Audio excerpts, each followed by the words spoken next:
Kami persembahkan program Santapan Rohani.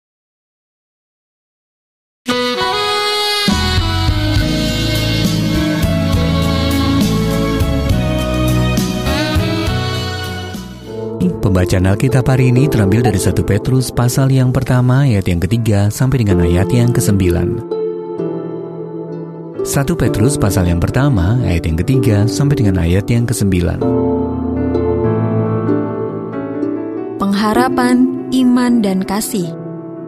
Terpujilah Allah dan Bapa Tuhan kita Yesus Kristus, yang karena rahmat-Nya yang besar telah melahirkan kita kembali oleh kebangkitan Yesus Kristus dari antara orang mati kepada suatu hidup yang penuh pengharapan, untuk menerima suatu bagian yang tidak dapat binasa, yang tidak dapat cemar dan yang tidak dapat layu, yang tersimpan di sorga bagi kamu, yaitu kamu yang dipelihara dalam kekuatan Allah karena imanmu, sementara kamu menantikan keselamatan yang telah tersedia untuk dinyatakan pada zaman akhir. Bergembiralah akan hal itu, sekalipun sekarang ini kamu seketika harus berduka cita oleh berbagai-bagai pencobaan. Maksud semuanya itu ialah untuk membuktikan kemurnian imanmu, yang jauh lebih tinggi nilainya daripada emas yang fana, yang diuji kemurniannya dengan api, sehingga kamu memperoleh puji-pujian dan kemuliaan dan kehormatan pada hari Yesus Kristus menyatakan dirinya. Sekalipun kamu belum pernah melihat Dia, namun kamu mengasihinya. Kamu percaya kepada Dia, sekalipun kamu sekarang tidak melihatnya. Kamu bergembira karena sukacita yang mulia dan yang tidak terkatakan, karena kamu telah mencapai tujuan imanmu, yaitu keselamatan jiwamu. Ayat mas renungan hari ini terambil dari 1 Petrus pasal yang pertama ayat yang ketiga. Allah telah melahirkan kita kembali oleh kebangkitan Yesus Kristus dari antara orang mati kepada suatu hidup yang penuh pengharapan. Judul renungan kali ini, Pengharapan yang Tulus, ditulis oleh Bill Crowder. Di awal tahun 1960-an, Amerika Serikat dipenuhi harapan akan masa depan yang cerah. Presiden John F. Kennedy yang berjiwa muda memperkenalkan inisiatif penjelajahan luar angkasa, Korps Perdamaian, dan target menjejakkan kaki di bulan.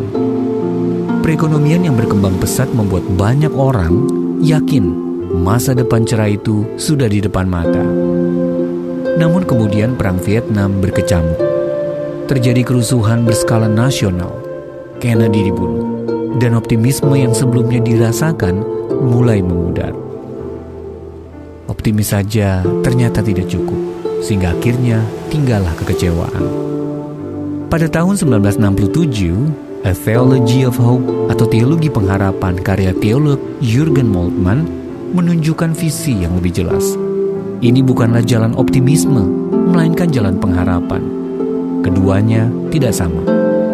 Moltmann menegaskan bahwa optimisme didasarkan pada keadaan saat ini, tapi pengharapan berakar pada kesetiaan Allah, bagaimanapun situasinya. Jadi apa sumber pengharapan itu? Petrus menulis, "Terpujilah Allah dan Bapa Tuhan kita Yesus Kristus, yang karena rahmat-Nya yang besar telah melahirkan kita kembali oleh kebangkitan Yesus Kristus dari antara orang mati kepada suatu hidup yang penuh pengharapan." Allah kita yang setia telah mengalahkan maut melalui Yesus, Anak-Nya. Realitas kemenangan teragung ini mengangkat kita melampaui optimisme belaka kepada pengharapan yang kuat dan teguh setiap hari dalam setiap situasi.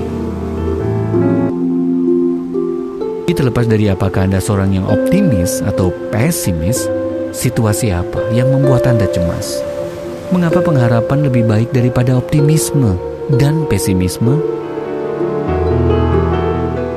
Ya Bapa, dunia ini begitu menyedihkan dan membingungkan, dan banyak suara mengajakku mengikuti sudut pandang yang tak berpengharapan.